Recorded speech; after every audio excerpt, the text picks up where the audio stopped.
there are many, many places to get different kinds of data. We saw in a previous example one that was pulling stuff from data that NASA was publishing. There are other things that are a little bit more static, but still really interesting and useful to use.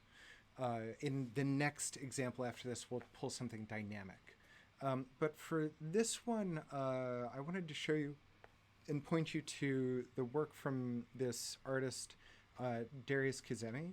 He's an internet artist who does a bunch of strange things online, but he's created this GitHub repository called he just calls it Corpora, a collection of small corpuses of interesting data for the creation of bots and similar stuff. So inside of here, it's each of these is has sort of like stuff inside of it, right? So we can see here all these different. So if we wanted to look up, for example, like zodiac keywords, right? So tarot interpretations. So he's got a JSON file here for tarot interpretations. And if we wanted to see the raw file itself, you can click on raw and you'll see that this is a secure URL up here. And the data, is tarot card interpretations, and he gives a source for it, and then you can see how everything is sort of parsed out. This would make for a great Halloween themed sketch, maybe a midterm idea, just putting it out there. So you can see like there's a whole bunch of different things that he's got in here. So it's not just funny, spooky stuff, but he's also got things like mathematics. So a whole bunch of prime numbers, right? Like let's say you wanted all the prime numbers that were available, the first 1,000 or so prime numbers, right? Or if you wanted to pull up music genres, right? So here's a whole bunch of musical genres taken from Wikipedia article titles. So there's just a shit ton of these, right? But I think what I'd like to use here is something that in colors, and he created one for web colors. And it's a list of named HTML colors. And a number of you have been doing this already in class, so I thought it might be a nice sort of thing to try out. In this, he's got the JSON is a description of list of named HTML colors. Then he's got an array filled with colors.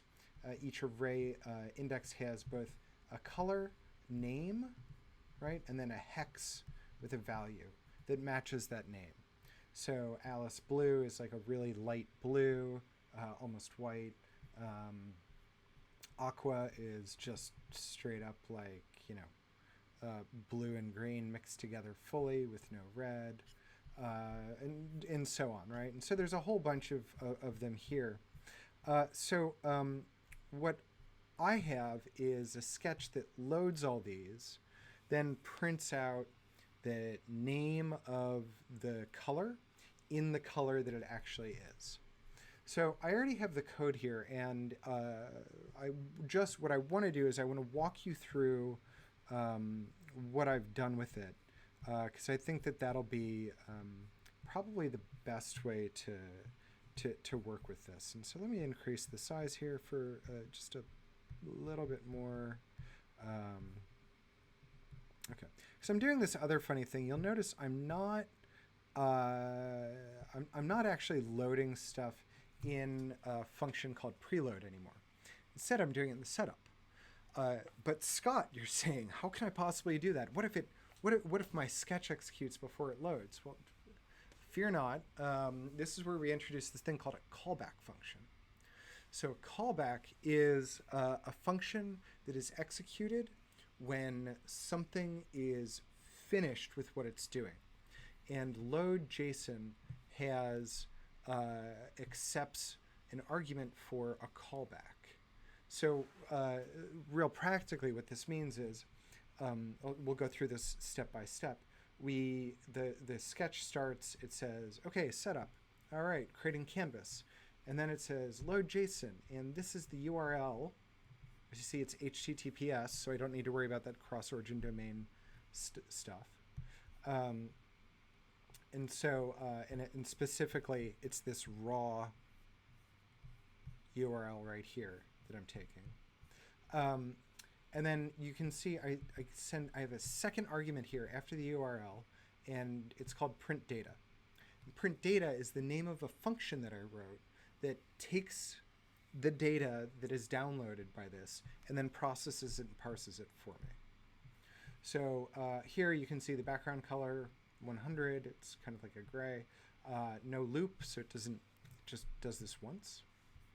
So in our sketch, setup runs, canvas is created, loads JSON, and then it waits to do anything else with this information until it's done downloading, and then this gets executed. So this is a way that you can incorporate this into your sketch, not just when you've initially loaded, but if you want to dynamically load things in, maybe like a user interaction or something like that, you can do this, right? So here inside of print data, what it accepts as an argument is actually the data that is loaded at this URL. So load JSON says, here's my callback. I'm just going to pass all of this into here. So data, when we print it out in the console, it's going to print out the entire JSON object. We'll see that in a second.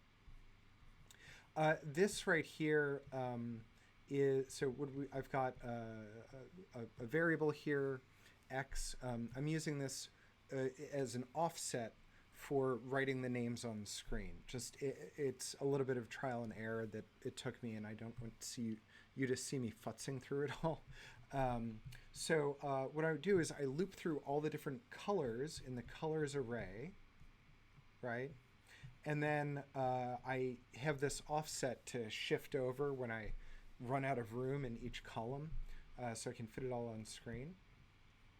And what I do is I get the fill color, so I can say data.colorsI hex.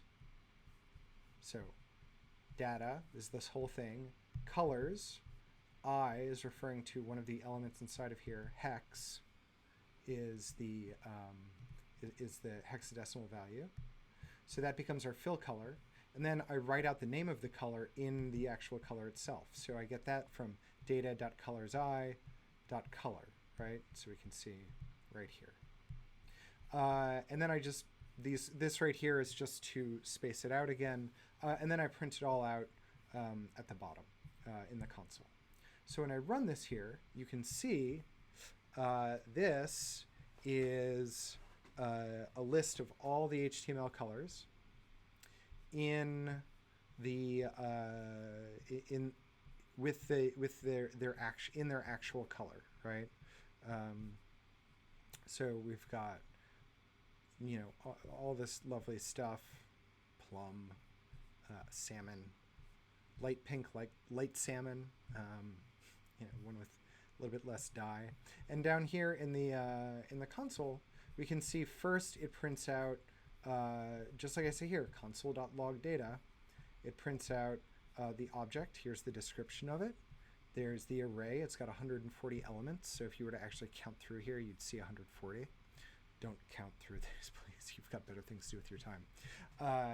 And then down here, we can see we're just printing out what we're printing out the X value. This was like old cruft from figuring out how to position it all.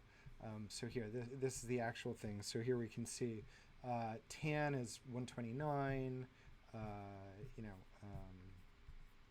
indigo is 56, 27 is dark blue, right? And here we go. That's all of our colors and everything. So this is how you can use something called again, the important thing here is this callback function. So it's something that gets completed when load JSON has fully executed what it's supposed to do. You'll see this a lot in JavaScript. Developers use it all the time. You can look up the loadJSON reference for a little bit more information about this. But it is a very powerful and really useful tool for doing things after something is finished executing.